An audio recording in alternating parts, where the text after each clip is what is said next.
Support comes from Missouri Forest Products Association, committed to sustainable and sound conservation of the state's forests, which support more than 41,000 Missouri jobs, resulting in a $10 billion industry. ChooseWood.com. From the St. Louis Public Radio Newsroom, this is The Gateway. It's Tuesday, October 12th. I'm Sarah Fenton, filling in for Wayne Pratt. Ahead, St. Louis-based online learning company Nerdy recently started trading on the New York Stock Exchange. The company has gone public as it focuses on helping students who have fallen behind during the pandemic. Some of the estimates are that it could take more than a decade, if ever, for students across the country to fully catch up to the COVID-related learning loss that's occurred. Nerdy CEO Chuck Cohn speaks with St. Louis Public Radio's Wayne Pratt, but first, these headlines. Hospital officials in St. Louis say the vast majority of their employees got the COVID-19 vaccine by the fall deadline administrators set. The four largest hospital systems in the region this summer announced all workers would need to get the vaccine or face weekly coronavirus testing. If they didn't comply, they would be suspended. They had different deadlines, but all required their workers to be vaccinated by this month. Alex Pennington is a nurse who works in the emergency department at a local hospital. He says it helped that all hospitals required workers to get the vaccine. It wasn't just like, I'm just going to go to a different hospital. It was just like, I'm either going to do this mandate, which I'm a little upset about, or I'm going to have to move to rural Kentucky.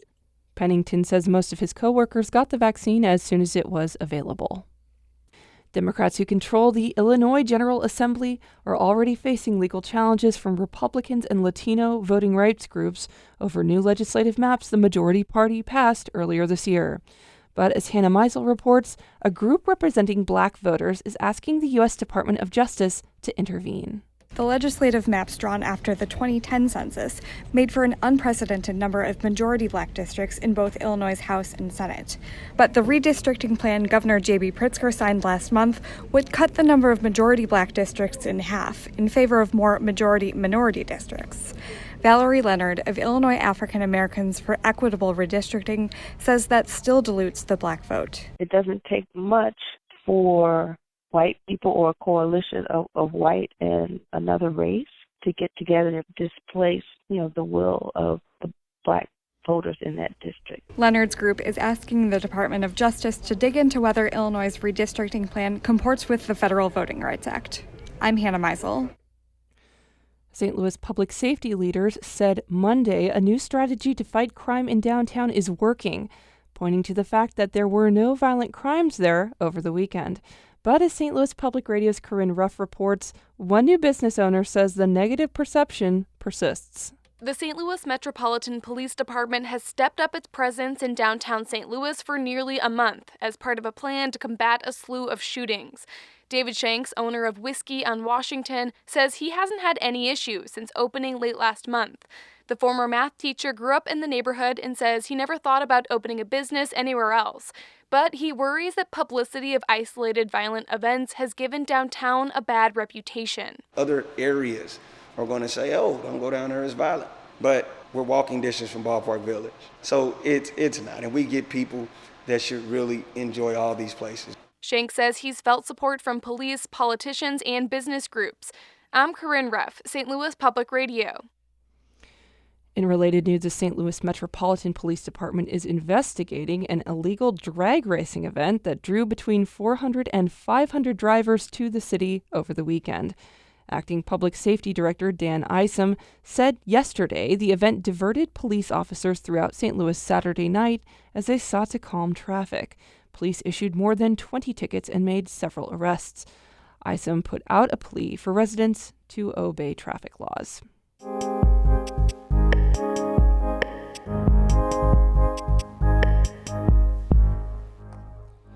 Three St. Louis-based companies have begun trading on the New York Stock Exchange in the past 3 months. Core & Main, a water, wastewater, and fire protection products distributor, went public in July. Agriculture technology company Benson Hill did the same last month, and in between those initial public offerings was Nerdy. It operates online educator Varsity Tutors. Nerdy CEO Chuck Cohn started the company while a student at Washington University. He tells St. Louis Public Radio's Wayne Pratt that it makes sense for a company in a growing industry to go public now.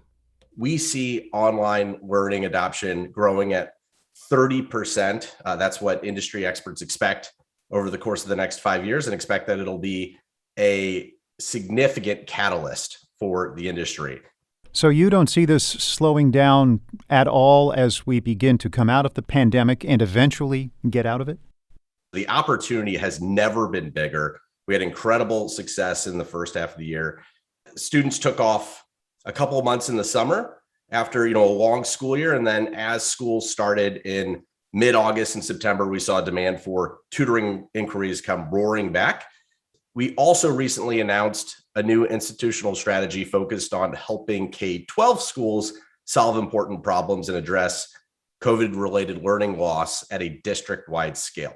And this is happening at a moment where, on average, students are more than 5 months behind in math and reading nationally. Do you have any idea how long it may take for students to get caught up?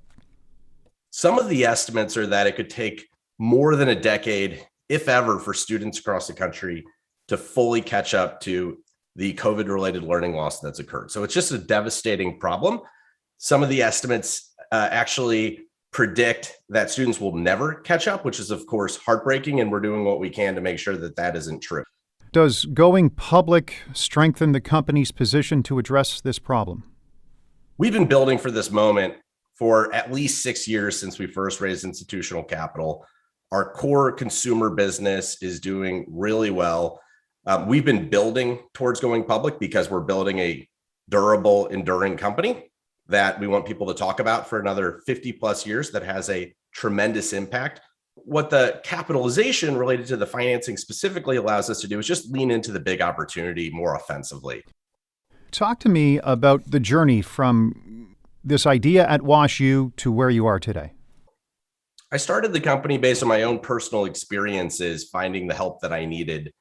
When I was in college, I was studying for a calculus course. I was really struggling with the material, and I wasn't able to get the help that I needed. I was at Washington University at the time and just was unable to find any solutions to allow me to address the fact that I just didn't understand the material. And so I ended up starting the company with a $1,000 loan from my parents as a 21-year-old student. 2 of my good friends were the first 2 tutors on the platform. And it started growing from there. And I was able to develop and advance the idea in an intro to entrepreneurship course at the university. And the university has been an incredible supporter. How many tutors would you say you have today?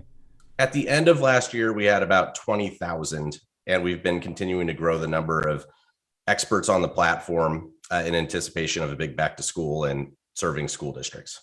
So was this your vision when you launched this back at WashU, or has it exceeded expectations? It's, orders of magnitude larger than I thought it would be. On the day I started it, I was just very focused on solving what I thought was an incredibly important need that many other students like myself were facing.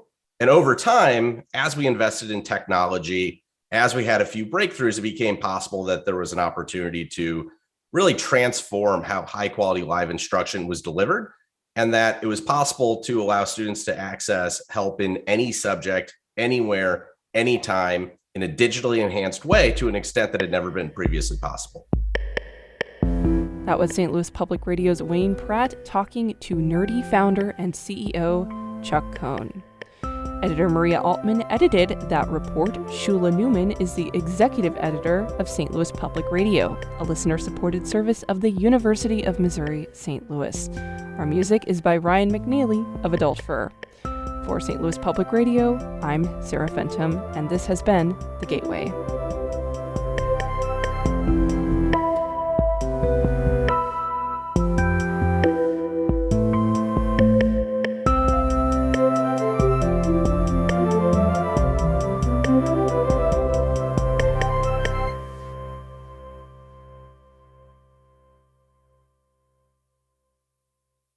Support comes from the Missouri Forest Products Association, committed to conservation and careful management of the state's forests to make them more resilient and better habitats for wildlife. Choosewood.com.